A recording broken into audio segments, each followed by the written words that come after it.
Di video ini gue pengen bilang kalau misalnya DJI Action 5 Pro itu nggak cocok untuk pemula. Ya, karena gue sendiri adalah pemula yang baru punya ibaratnya action cam. Ya, kalau dulu gue punya beberapa kamera. Cuman untuk pertama kali punya action cam yaitu ini. Kamera yang lagi gue pakai yaitu DJI Action Osmo 5 Pro. Dan gue bisa bilang kamera ini tuh nggak cocok banget buat pemula. Kenapa? Karena buat gue yang baru pertama kali beli kamera ini, tujuannya waktu itu adalah ketika gue keluarin kameranya, gue tinggal pencet kameranya, ngerekam apa yang gue pengen rekam. Tapi hasilnya, ya gitu. Ya, tidak sesuai dengan ekspektasi. Ya. Dan juga tidak sesuai dengan ekspektasi konten-konten kreator yang bilang kamera ini bagus waktu itu. Awalnya seperti itu. Sampai akhirnya gue harus belajar, ngulik-ngulik sendiri tentang kamera yang lagi gue pakai ini. Ya, mulai dari setting ini, setting itu, sampai bahkan gue beli ND filter untuk kamera ini buat dapetin kualitas sampai kualitas terbaiknya. Ya, jadi awalnya gue mikir ya udah kita beli kamera ini langsung dengan full auto kita bisa rekam sesuka kita. Ya, cuman memang ternyata ada beberapa hal yang harus diperhatikan juga. Mungkin ya sangat biasa untuk orang-orang yang baru pertama kali punya kamera dan pengen ngerekam ini itu. Dan buat mereka di hal-hal detail mungkin nggak terlalu penting. Yang penting mereka punya dokumentasi tentang apa yang lagi mereka rekam. Cuma buat gue pribadi yang attention to detailnya itu lumayan, ya gue bisa bilang karena gue memang suka dengan dunia sinematografi, fotografi kayak gitu. Awalnya bikin kesal ya dengan kamera ini yang harus kita setting-setting dulu, nggak langsung point and shoot aja. Ya jadi itu, gue ngerasain kalau misalnya kamera ini tuh awalnya bukan buat gue kayak gitu. Sampai akhirnya gue setting-setting nih ya. Akhirnya gue setting-setting, sampai akhirnya ternyata penting banget buat kalian yang baru pengen nyoba kamera ini ya. Penting banget untuk pakai color profile dari D-Log-M. Ya, karena apa pakai itu? Karena detailnya tuh bisa kalian dapetin dengan sedetail mungkin. Warnanya pun kalian bisa setting dengan sangat luas kayak gitu ya. Dibandingkan kalian pakai color profile yang mungkin cuma 8 bit, normal 8 bit, atau enggak yang normal 10 bit, ya atau enggak apapun ya, color profile ini disediakan di situ. Cuman gue saranin kalau misalnya memang pakai kamera ini untuk kalian pengen shoot night shot misalnya kan, night shot atau pemandangan, gue saranin sih pakai yang D-Log-M 10 bit. Ya, karena ya itu bisa ngasilin detail yang bagus banget dan warna yang bagus juga. Kalau dibandingkan dengan color profile yang lain. Tapi gue nggak pengen nge-dislike kamera ini ya.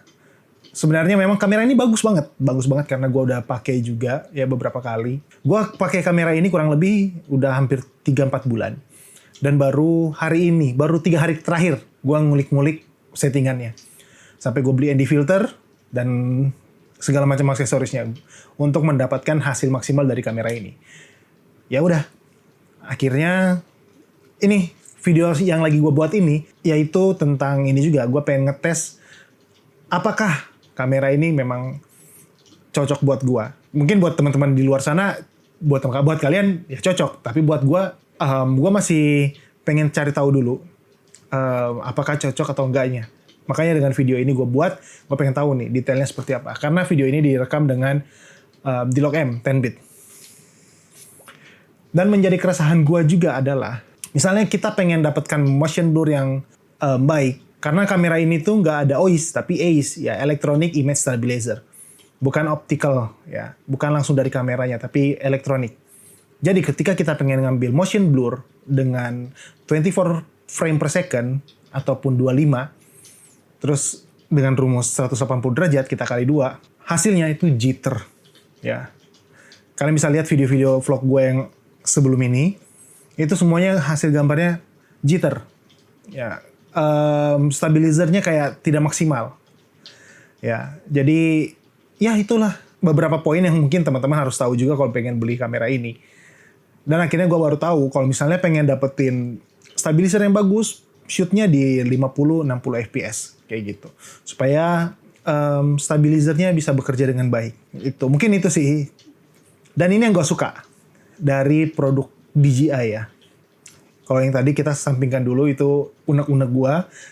Tapi selebihnya gue suka banget sama kamera ini karena kamera ini itu bisa support dengan DJI mic tanpa receiver. Ya kayak yang lagi gue pakai saat ini adalah DJI Mic Mini yang bisa connect langsung ke DJI Osmo Action 5 Pro ini wirelessly ya, tanpa kabel, tanpa receiver, ya langsung connect ke DJI-nya by Bluetooth mungkin ya.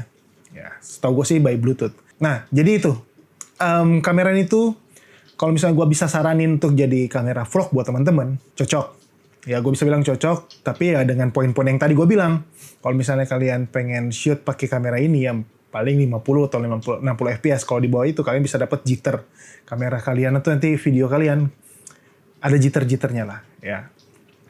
Dan itu pasti kalian awalnya mungkin merasa nggak suka kayak gitu. Cuman ada beberapa konten kreator yang menormalisasikan itu. Ya mereka suka aja dengan hal itu. Karena mereka tetap dapetin motion blur yang mereka pengen. Ya. Jadi ini aja sih. Jadi tujuan gue bikin video ini tuh sebenarnya buat itu aja. Gue pengen ceritain unek-unek gue tentang kamera ini.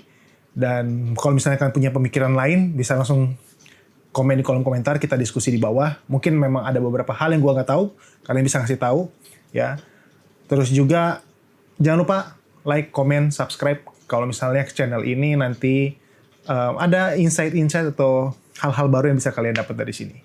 Ya, karena kedepannya gue bakal bikin vlog-vlog yang menarik juga mungkin ya. Kita lihat aja nanti kayak gimana. Ya, semoga video ini sangat membantu buat teman-teman. Ciao.